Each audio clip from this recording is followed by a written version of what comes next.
प्रिय बंधू भगिनीनो, मी फादर डॉक्टर पॅट्रिक डिसोजा.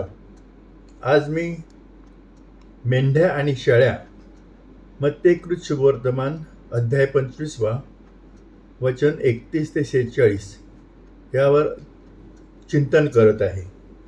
आजच्या शुभवर्तमानाच्या उत्तरात येशू त्याच्या दुसऱ्या गौरवाने येण्याविषयी आणि राष्ट्र आणि लोकांच्या अंतिम न्यायाविषयी बोलत आहे, ज्याला आपण शेवटचा न्याय असे म्हणतो.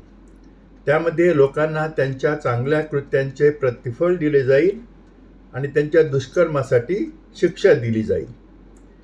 येशू लोकांना सांगतो, जेव्हा मनुष्याचा पुत्र आपल्या वैभवामध्ये येईल आणि सर्व देवदूत त्याच्याबरोबर असतील, तेव्हा तो त्याच्या वैभवशाली सिंहासनावर बसेल.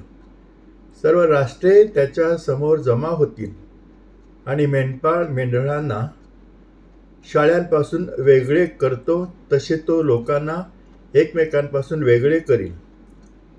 तो मेंढरांना उजवीकडे आणि शाळ्यांना डावीकडे ठेवील. आता मेंढ्या कोण आणि शाळ्या कोण? येशू मेंढ्या आणि बकऱ्यांमध्ये स्पष्ट फरक करून या प्रश्नाचे उत्तर देतो. मेंढ्या म्हणजे ज्यांच्यासाठी जगाच्या निर्मितीपासून राज्य तयार केले गेले आहे ते लोक आहेत. येशू म्हणतो, राजा त्याच्या उजवीकडे असलेल्यांना म्हणेल, या माझ्या पित्याने आशीर्वादित केलेले लोक हो, तुमचा वारसा घ्या. जगाच्या निर्मितीपासून तुमच्यासाठी तयार केलेले हे राज्य तुम्ही घ्या. येशू म्हणतो, कारण मला भूक लागली होती आणि तुम्ही मला खायला दिले, मला तहान लागली होती आणि तुम्ही मला प्यायला दिलेत, मी अनोळखी होतो आणि तुम्ही मला आत बोलावलेस, मला कपडे हवे होते, तुम्ही मला कपडे घातले, मी आजारी होतो आणि तुम्ही माझी काळजी घेतली, मी तुरुंगात होतो आणि तुम्ही मला भेटायला आलात. या शब्दांद्वारे येशू विशिष्ट अटींमध्ये परमेश्वराच्या राज्याचा वारसा मिळण्याचे निकष स्पष्ट करतो, की जी माणसं लोकांच्या गरजा पूर्ण करण्यासाठी सकारात्मक रीतीने प्रतिसाद देतील आणि वैयक्तिकरित्या काही कृत्य किंवा धर्मदायक कृत्य आयोजित करून किंवा त्या गरजी लोकांना मदत करण्यासाठी काही सेवाभावी उपक्रम आयोजित करतील आणि त्यांना सहाय्य करतील, ते स्वर्गाच्या राज्याचे वारस होतील. मला भूक लागली होती आणि तुम्ही मला काहीतरी खायला दिले. येशू इथे एका खऱ्या मानवी गरजेविषयी बोलत आहे, जी परमेश्वराच्या राज्याचा वारसा होण्यासाठी त्याच्या शिष्यांनी पूर्ण करावी अशी त्याची इच्छा आहे. UN अहवाल 2021 मध्ये जगातील भुकेची संख्या 828 दशलक्ष इतकी वाढली होती. आपल्या ग्रहावरील प्रत्येकाला पोषण्यासाठी जगात पुरेसे अन्न तयार होते, तरीही तब्बल 783 दशलक्ष लोक उपाशी होते आणि आज आणि अजूनही जास्त लोक उपाशी राहत आहेत. 194 दशलक्ष लोकांसह भारत जगातील भूक पातळीच्या यादीमध्ये अव्वल आहे. द हिंदू या वर्तमानपत्राने सांगितलेलं आहे. वेबमध्ये सांगितलेलं आहे की भारतामध्ये 194.6 दशलक्ष कुपोषित लोक राहतात. संयुक्त राष्ट्रांच्या अन्न आणि कृषी संघटनेच्या वार्षिक अहवालानुसार ही संख्या जगातील सर्वात जास्त आहे. ज्यांना उपाशीपोटी झोपावे लागते, त्यांच्या वेदना आणि दुःख, ज्यांनी त्यांच्या आयुष्यात खरी भूक अनुभवली आहे तेच अनुभवू शकतात. अशा गरीब आणि भुकेले असलेल्या लोकांबद्दल आपल्या मनामध्ये तदनुभूती आणि अनुकंपा म्हणजे एम्पथी आणि कंपॅशन असायला पाहिजे. गरीब आणि भुकेल्या लोकांना मदत करणाऱ्या लोकांचे अनेक सुंदर व्हिडिओ आहेत. पण त्या लोकांची संख्या पुरेशी नाही. अनेक लोक अशा लोकांकडे दुर्लक्ष करतात, त्यांना काही मदत द्यायला तयार नसतात. आश्चर्याची गोष्ट म्हणजे की आपल्याला प्राण्यांचे काही व्हिडिओसुद्धा दिसतात इंटरनेटवर, फेसबुकवर किंवा व्हॉट्सअपवर, जिथे हे प्राणी दुसऱ्या भुकेल्या प्राण्यांना केवळ त्यांच्या स्वतःच्याच नव्हे तर इतर जातीच्या प्राण्यांना देखील अन्न देताना आपल्याला दिसतात.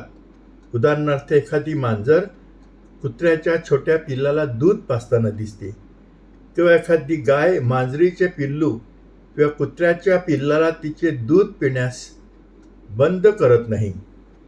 मी एक बातमी पाहिली आहे ज्यामध्ये फोटोसह असं वर्णन केलं आहे की जेव्हा एक बिबट्या लहान होता तेव्हा त्याची आई मरण पावली आणि एका गायीने त्याला तिचे दूध पिऊ दिले. त्या गायीच्या दुधावर तो जगला. त्यानंतर अनेक वर्षानंतरही हा बिबट्या मोठा झाल्यावरही गायीला माता मानून वेळोवेळी रात्री तिच्या गोठ्यामध्ये येऊन तिच्याबरोबर वेळ घालवतो. आपण या प्राण्यांकडून शिकले पाहिजे, अन्यथा हे प्राणी आपल्यापेक्षा आधी स्वर्गात जातील. भूक ही केवळ शारीरिक भूक म्हणून घेतली जाऊ नये. भुकेचे इतर पण प्रकार आहेत. उदाहरणार्थ, आपल्याला दुसऱ्यांच्या आधाराची भूक लागते, आपल्याला मार्गदर्शनाची भूक असते, कौतुकाची भूक असते, प्रोत्साहनाची भूक असते, इतरांनी आपल्याला क्षमा करावी, आपल्याला क्षमा मिळण्याची भूक असते. लोकांच्या या भुकेलाही आपण प्रतिसाद द्यायला पाहिजे. मला तहान लागली होती आणि तुम्ही मला प्यायला काहीतरी दिले. इथे येशू दुसऱ्या एका मानवी मूलभूत गरजेविषयी सांगत आहे, ती म्हणजे पाण्याविषयी किंवा पाणी पिण्याविषयी. जगात 1 अब्ज लोक आहे ज्यांना पिण्याचे शुद्ध पाणी उपलब्ध नाही, तर जगातील फक्त 15% लोकांकडेच पुरेसे आणि कधीकधी पिण्यायोग्य असे पाणी आहे. 2018 मधील NITI म्हणजे नीती आयोगाच्या अहवालात स्पष्टपणे नमूद केले आहे की 600 दशलक्ष लोक किंवा भारताच्या जवळपास निम्म्या लोकसंख्येला पाण्याच्या तीव्र उणीवेचा सामना करावा लागतो. भारतातील 3/4 ग्रामीण कुटुंबांकडे पाईप पिण्यायोग्य पाणी नाही आणि ते आरोग्यास गंभीर धोका निर्माण करणाऱ्या पाण्याच्या स्रोतांवर अवलंबून आहेत. भारत हा जगातील सर्वात मोठा भूजल बाहेर उपसून काढणारा देश बनला आहे. म्हणजे जमिनीतील पाण्याचा साठा हळूहळू संपवणारा देश बनला आहे. ज्यांचा एकूण वाटा हा 25% आहे. म्हणजे जगामध्ये जितकं पाणी जमिनीतून बाहेर काढलं जातं वेगवेगळ्या कारणासाठी, त्यातलं 25% पाणी भारतामध्ये आपण जमिनीतून, पृथ्वीच्या पोटातून बाहेर काढत आहोत. आपले 70% पाण्याचे स्रोत हे दूषित आहेत आणि आपल्या प्रमुख नद्या प्रदूषणामुळे मरत आहेत. मग निष्कर्ष काय आहे की भारत आपल्या इतिहासातील सर्वात भीषण जलसंकटाने ग्रस्त आहे. आता इथे तहान केवळ शारीरिक तहान म्हणून घेऊ नये. तहानेचे इतर प्रकार आहेत. उदाहरणार्थ, मैत्रीची तहान असते, प्रेमाची तहान असते, विश्वासाची तहान असते. लोकांच्या ह्या तहानांनाही आपण प्रतिसाद दिला पाहिजे. मी एक अनोळखी होतो आणि तुम्ही मला आमंत्रित केले होते. एक अनोळखी व्यक्ती ज्या वेळेला कुठेतरी जाते जिथे ती अनोळखी असते लोकांसाठी, लोक तिला ओळखत नाहीत, कधी कधी तिच्यावर बघत पण नाहीत, कोणीतरी आपल्याला दुर्लक्षित करतं, हा सर्वात जास्त मोठा अपमानास्पद अनुभव असतो. जेव्हा अशा प्रकारे आपल्यावर दुर्लक्ष केलं जातं तेव्हा प्रचंड दुःख आणि वेदना आपल्याला होतात. तर अशा व्यक्तीला आपण आपल्या समाजामध्ये स्वीकारणे किंवा त्या व्यक्तीबरोबर मैत्री करणे हे ईश्वराला नक्कीच आवडणार आहे. आता फक्त एक अनोळखी व्यक्ती म्हणून घ्यायचं नाही, तर दुसऱ्या धर्माची व्यक्ती, दुसऱ्या वर्गाची व्यक्ती, जातीची किंवा दुसऱ्या रंगाची व्यक्ती ही सुद्धा एक प्रकारे अनोळखी व्यक्ती आहे असा आपण विचार करायला पाहिजे आणि त्यांना आपल्यामध्ये आपण घ्यायला पाहिजे. मला कपड्यांची गरज होती आणि तुम्ही मला कपडे घातले. आपले स्वतःचे म्हणता येईल असे काहीच नसते. किंवा जेव्हा आपण गरीब असतो, आपल्याला जीवन जगणे कठीण वाटत असते. कपडे म्हणजे फक्त अंगात घालण्याचे कपडे नाहीत, तर निवारा सुद्धा किंवा आपलं स्वतःचं घर किंवा राहायला जागा आपल्याकडे नसणं, हे सुद्धा इथे एक प्रकारे सांगितलेलं आहे. येशूच्या पालकांनी स्वतः अनुभवले जेव्हा त्यांना त्यांच्याकडून येणाऱ्या परमेश्वराच्या पुत्राला जन्म देण्यासाठी योग्य असा आश्रय मिळाला नाही, निवारा मिळाला नाही. आज जगामध्ये जी काही स्थित्यंतर घडत आहेत, त्यामुळे अनेक लोक स्थलांतर करत आहेत, बेघर बनलेले आहेत आणि जगातील अनेक देशांमध्ये ही समस्या निर्माण झालेली आहे.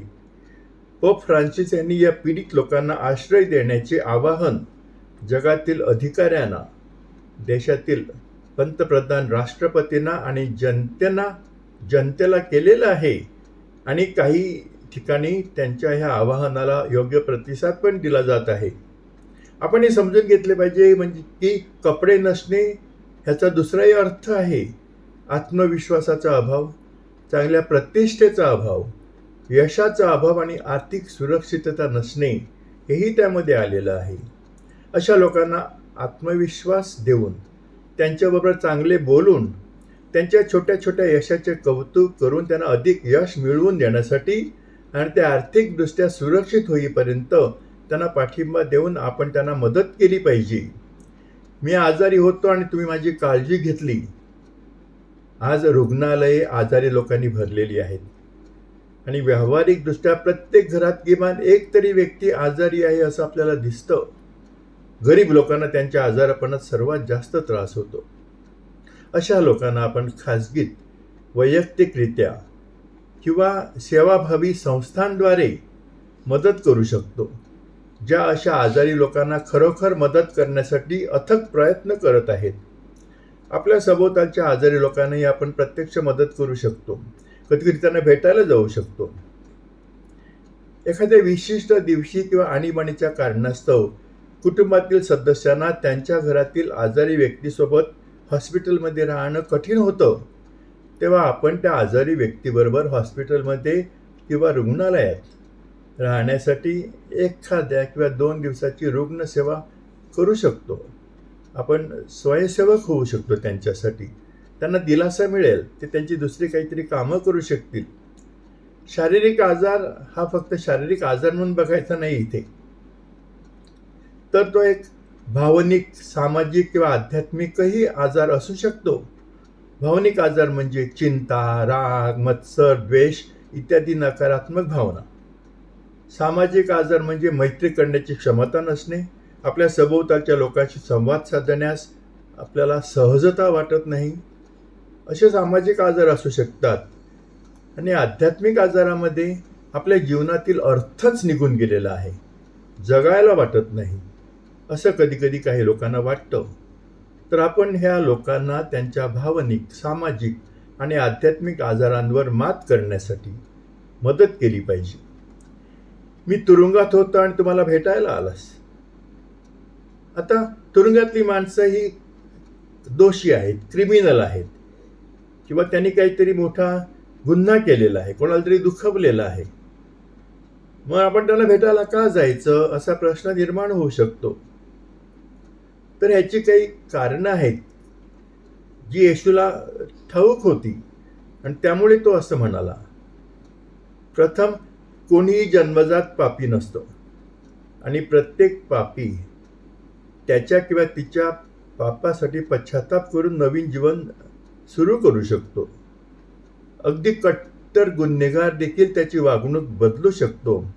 असं म्हणतात की प्रत्येक संताला एक भूतकाळ असतो ज्यासाठी त्याने पश्चाताप केला असावा आणि प्रत्येक पाप्याचे भविष्य असते जिथे तो त्याच्या पापासाठी पश्चाताप करू शकतो. अनेक संत असे आहेत, सर्व धर्मामध्ये की त्यांचा भूतकाळ तितकासा चांगला नव्हता, पण त्यांनी तो जाणून घेतला, पश्चाताप केला, क्षमा मागितली आणि नवीन जीवन सुरू केलं आणि ते संत बनले. आणि अनेक गुन्हेगार पापी माणसं अशी आहेत की जे नवीन जीवन त्यांनी सुरू करण्यासाठी प्रयत्न केले. त्यामुळे संत असो किंवा पापी माणूस असो, प्रत्येकाला गरज असते एक संधीची, पश्चाताप करण्याची संधी मिळण्याची. ख्रिस्त सभेमध्ये, चर्चमध्ये फाशीच्या शिक्षेला विरोध आहे. ह्याचं एक महत्त्वाचं कारण म्हणजे फाशीच्या शिक्षेमुळे गुन्हेगाराला पश्चाताप करण्याची आणि ईश्वराची क्षमा मागण्याची कोणतीही शक्यता मिळत नाही. त्याला ठार मारलं जातं, त्याचा जणू काही एक प्रकारे जीवनच नष्ट केलं जातं फाशीच्या शिक्षेमुळे. मग तो कुठे पश्चाताप करणार, क्षमा मागणार देवाची आणि नवीन जीवन सुरू करणार आहे? तुरुंगांना आणि कैद्यांना भेट देऊन आपण कैद्यांना पश्चाताप करण्यासाठी परमेश्वराची कृपा स्वीकारण्यास तयार करू शकतो. दुसरे म्हणजे कैदी देखील माणसंच आहेत. त्यांना त्यांच्या गुन्ह्यासाठी तुरुंगवास भोगावा लागेल हे मान्य केले तरी त्यांच्या मानवी प्रतिष्ठेशी तडजोड होऊ नये म्हणून त्यांना माणसासारखी वागणूक दिली पाहिजे. आपण त्यांना भेटायला गेलो तर मग हे त्यांच्यासाठी आपल्या भेटीमुळे सुनिश्चित होऊ शकेल. तिसरे म्हणजे येशूने आपल्याला आपल्या शत्रूवर प्रेम करायला शिकवले आहे. आणि कैदी आपले शत्रूही नाहीत. त्यांनी कोणाला तरी दुखावलं असेल तरी पण ते आपल्या प्रेमास पात्र आहेत. आणि ज्यांनी पश्चाताप केलेला आहे, नवीन जीवन सुरू केलेलं आहे, डेफिनेटली त्यांच्यासाठी आपण काहीतरी करू शकतो. चौथे कारण, अनेक कैद्यांना त्यांनी कोणतीही चूक नसताना किंवा चुकीच्या कारणास्तव किंवा कोणाच्या तरी कारस्थानास्तव वाईट हेतूने तुरुंगात टाकले गेलेले आहेत.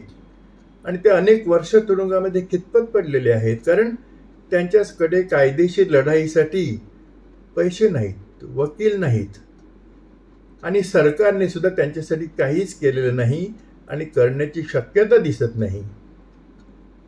अशा वेळेला आपण त्यांना भेट दिल्यावर त्यांना बरं वाटतं. त्यांच्याकरता एक आपण आशेचा किरण बनू शकतो. आता तुरुंगामध्ये असणं म्हणजे फक्त तुरुंगात असण्याविषयी नाही येशू बोलत, तर अपराधीपणाच्या भावनेने ग्रासलेले असणे, दारू, ड्रग्ज इत्यादी काही व्यसनांमध्ये बळी पडलेलं असणे, हेही जणू काही तुरुंगामध्ये असल्यासारखं आहे. तर अशा अपराधी भावनेने ग्रासलेल्या आणि काही व्यसनांना बळी पडलेल्या लोकांना आपण त्यातून बाहेर पडण्यासाठी मदत करू शकतो. आपल्या शेजाऱ्यावर प्रेम करणे म्हणजे ईश्वरावर प्रेम करणे, असं येशू आपल्याला सांगत आलेलं आहे. येशू दृष्टांतामध्ये पुढे म्हणतो, मग नीतिमान त्याला उत्तर देतील, प्रभो, आम्ही तुला कधी भुकेले पाहिले आणि तुला खायला दिले, किंवा तहानलेले पाहून तुला प्यायला दिले? आम्ही तुम्हाला कधी अनोळखी व्यक्ती म्हणून पाहिले आणि तुम्हाला आत बोलावले, किंवा कपडे घालण्याची गरज होती व तुम्हाला कपडे दिले? आम्ही तुम्हाला आजारी किंवा तुरुंगात पाहून कधी भेटायला गेलो? तेव्हा राजा उत्तर देईल, मी तुम्हाला खरे सांगतो, माझ्या या सर्वात लहान भाऊ आणि बहिणीपैकी एकासाठी तुम्ही जे काही केले आहे ते तुम्ही माझ्यासाठी केलेले आहे.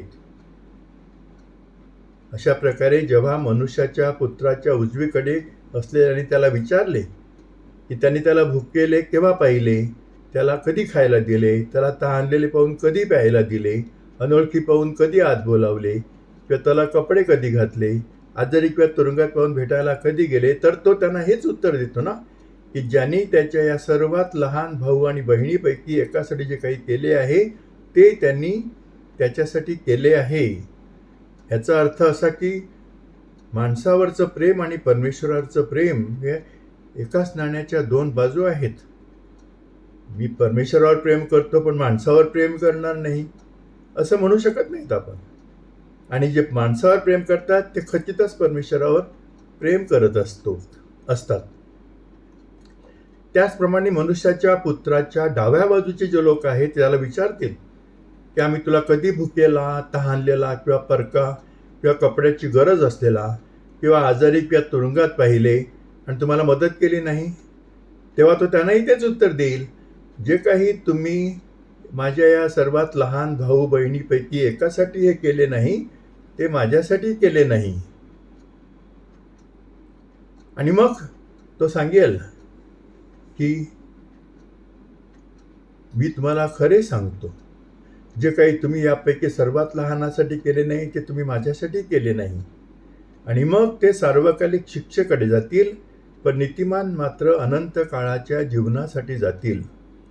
अशा प्रकारे मेंढ्या आणि शेळ्या या दृष्टांताद्वारे येशू आपल्याला शिकवतो की आपण परमेश्वराचे प्रेम आपल्या शेजाऱ्यांच्या प्रेमापासून वेगळे करू शकत नाही. आणि आमचा शेजारी कोण आहे?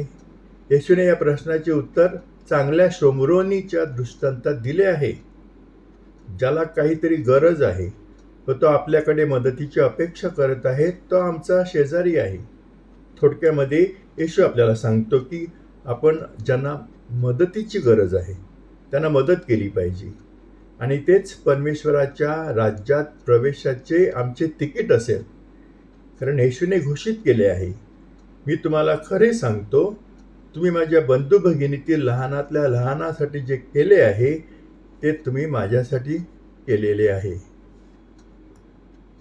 प्रिय बंधू भगिनींनो, तुम्ही माझे हे मनन शांतपणे ऐकून घेतले त्याबद्दल मी तुमचा आभारी आहे. कृपा करून हे मनन तुमच्या मित्रमैत्रिणींना, नातेवाईकांना आणि जवळच्या व्यक्तींना पाठवा की जेणेकरून त्यांचाही फायदा होईल. यूट्यूबवर माझं एक चॅनल आहे.